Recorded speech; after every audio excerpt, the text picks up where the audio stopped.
রমাদানুল মোবারক মাসে মহিলাদের জন্য তারাবির নামাজের ব্যবস্থা করা হয়ে থাকে। বিভিন্ন জায়গায় বিভিন্নভাবে ব্যবস্থা করা হয়ে থাকে। অনেক জায়গার মধ্যে মসজিদের পাশাপাশি একটা মাইকের ব্যবস্থা করা হয় এবং মসজিদের পাশে যে সমস্ত বাড়ির ঘর থাকে সেই জায়গার মধ্যে মাইক ফিট করে দিয়ে সেই জায়গার মধ্যে মহিলারা একত্রিত হয়ে তারা নামাজ পড়ে থাকে। অনেক জায়গার মধ্যে মহিলারা বাহির থেকে হাফেজ সাহেব ঠিক করে, হাফেজ সাহেব এক রুমের মধ্যে নামাজ পড়ান, বাহির থেকে মহিলারা আরেক রুমের মধ্যে নামাজ পড়ে থাকেন। এইভাবে কোনো একটা এলাকার মধ্যে একটা জায়গার মধ্যে মহিলারা একত্রিত হয় আর ওই জায়গার মধ্যে হাফেজে কোরআনরা এসে সেই জায়গার মধ্যে নামাজ পড়িয়ে থাকে। তো এইভাবে যে রমজান মাসকে কেন্দ্র করে তারাবির নামাজকে কেন্দ্র করে মহিলাদের যে জামাতের সহিত তারাবির নামাজের যে ব্যবস্থা করা হয়, এটা আসলে কতটুকু শরীয়ত সমর্থন করে কিংবা এই সম্পর্কে ইসলামিক স্কলাররা কি বলে থাকেন, আমরা আজকে এই বিষয়টা নিয়ে আলোচনা করব। এই জন্য ভিডিওটি অত্যন্ত গুরুত্বপূর্ণ হতে চলেছে। ভিডিওটি খুবই মনোযোগ সহকারে শ্রবণ করার অনুরোধ রইল। শরীয়তের যে বিষয়টা আছে সেটা হচ্ছে আল্লাহ নবী সাল্লাল্লাহু আলাইহি ওয়াসাল্লাম সহ সাহাবায়ে কেরামরা মহিলাদেরকে ফরজ নামাজ সহ ওয়াজিব, সুন্নত, নফল, জুমা, ঈদ এই সমস্ত নামাজগুলোকে তাদেরকে ঘরের মধ্যে পড়ার জন্যই উদ্বুদ্ধ করেছে। যেহেতু ফরজ নামাজ সহ অন্যান্য নামাজ মহিলাদের জন্য ঘরের মধ্যে একাকী পড়ার জন্য উদ্বুদ্ধ করা হয়েছে, এজন্য আলাদাভাবে তারাবির নামাজের জন্য এইভাবে মহিলাদের জামাতবদ্ধ করার ব্যবস্থা করা, মহিলাদেরকে একত্রিত করার ব্যবস্থা করা, এটা আসলে ইসলাম তেমন একটা সমর্থন করে না। তাছাড়া আপনারা যদি নবীজি সাল্লাল্লাহু আলাইহি সাল্লামের একটা হাদিস দেখেন, তো সেই হাদিসের মধ্যে বিষয়টা একেবারে স্পষ্ট হয়ে গেছে। হাদিসটি হচ্ছে মুসনাদ আহমদ ইবনে হাম্বলের 27090 নম্বর হাদিস। হাদিসটির বর্ণনাকারী হচ্ছে আব্দুল্লাহ ইবনে সুয়াইদ আল আনসারী রাদিয়াল্লাহু তাআলা আনহু। তিনি বলেন যে একবার একজন মহিলা নবীজি সাল্লাল্লাহু আলাইহি সাল্লামের কাছে আসলো, এসে বলে, ইয়া রাসূলুল্লাহ, আমার মন চায় যে আপনার পিছনে নামাজ পড়ার জন্য, অতএব আপনি আমাকে অনুমতি দিন। তখন নবীজি সাল্লাল্লাহু আলাইহি ওয়াসাল্লাম তাকে বলেছিল যে ও সালাতুকি ফি বাইতিকি খায়রুল লাকি মিন সালাতিকি ফি হুজরাতিক ওয়া সালাতুকি ফি হুজরাতিকা খায়রুম মিন সালাতিকা ফি দারিক ওয়া সালাতুকি ফি দারিকা খায়রুম মিন সালাতিকা ফি মসজিদি কওমিক ওয়া সালাতুকি ফি মসজিদি কওমিকা খায়রুন লাকা মিন সালাতিকা ফি মসজিদি। এই হাদিসটির সারমর্ম হচ্ছে এটা যে আল্লাহ নবী সাল্লাল্লাহু আলাইহি ওয়াসাল্লাম ওই মহিলাকে বোঝাতে চাইলেন যে দেখো, আমি তোমার আগ্রহের মূল্যায়ন করি, তারপরও আমার সাথে নামাজ পড়ে 50,000 রাকাত নামাজের সওয়াব লাভ করার চেয়ে তোমার জন্য একা একই ঘরের মধ্যে নামাজ পড়া উত্তম। হাদিসের রাবি সে বলেন ফাআমারাত ফাবানা লাহা মাসজিদু ফি আকসা শাইইন মিন বাইতিহা ওয়া আযলামা।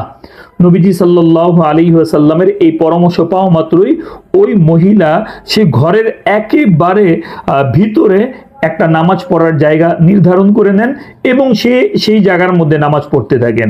ফাকানা তুসাল্লি ফি হাত্তা লাকিয়াতিল্লাহ আযজা ওয়া জাল্লা। তিনি জীবনের শেষ লগ্ন পর্যন্ত ওই জায়গার মধ্যেই নামাজ পড়েন, তিনি আর কখনো জামাতের নামাজের মধ্যে অংশগ্রহণ করেননি।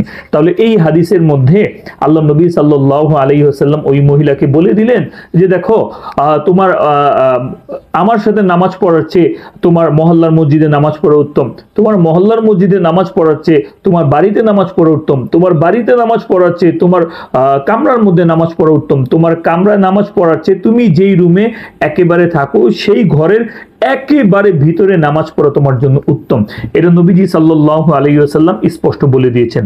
তাছাড়া আপনি যদি বুখারী শরীফের 869 নম্বর হাদিসটি দেখেন, সে জায়গার মধ্যে হযরত আয়েশা সিদ্দিকা রাদিয়াল্লাহু তাআলা আনহা তিনি বলেন, লাউ আদরাকা রাসূলুল্লাহি সাল্লাল্লাহু আলাইহি ওয়াসাল্লাম মা আহদাসান নিসাউ লা মানাআহুন্না কামা মুনিআত নিসাউ বনি ইসরাঈল।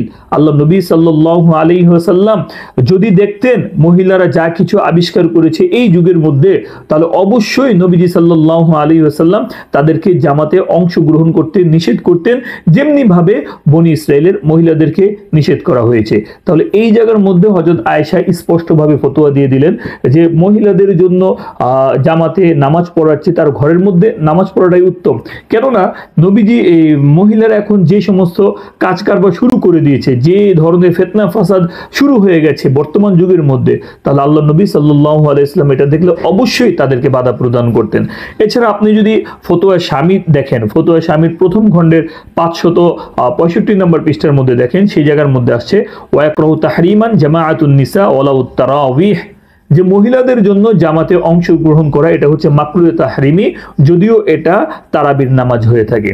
তাহলে আমরা নবীজি সাল্লাল্লাহু আলাইহি সাল্লামের হাদিস এবং ইসলামিক স্কলারদের বক্তব্য সহ এভাবে বলতে গেলে আরো অনেক ফতোয়ার কিতাব আমি দেখাতে পারবো, বাহরুর রায়েক দেখাতে পারবো, তাবিনুল হাকায়েক দেখাতে পারবো, ফতোয়া হিন্দিয়া দেখাতে পারবো। সব জায়গার মধ্যে একই কথা বলা হয়েছে যে মহিলাদের জন্য জামাতবদ্ধ হয়ে নামাজ পড়াটা, যদিও এটা তারাবির নামাজই হোক না কেন, এটা হচ্ছে মাকরুহে তাহরিমি।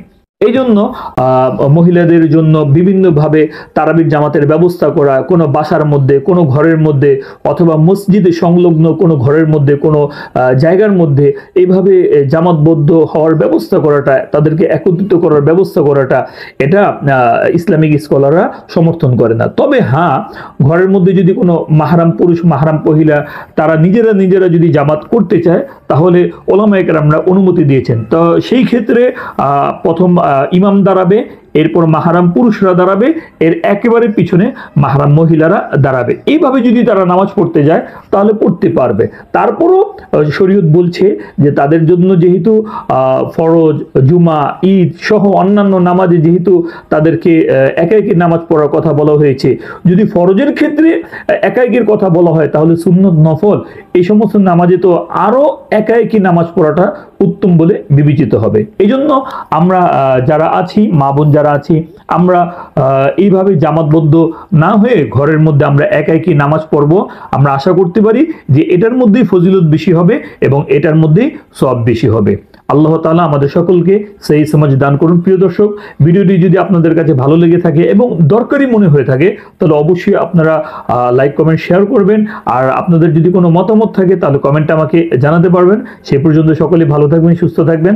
আসসালামু আলাইকুম ওয়া রাহমাতুল্লাহ।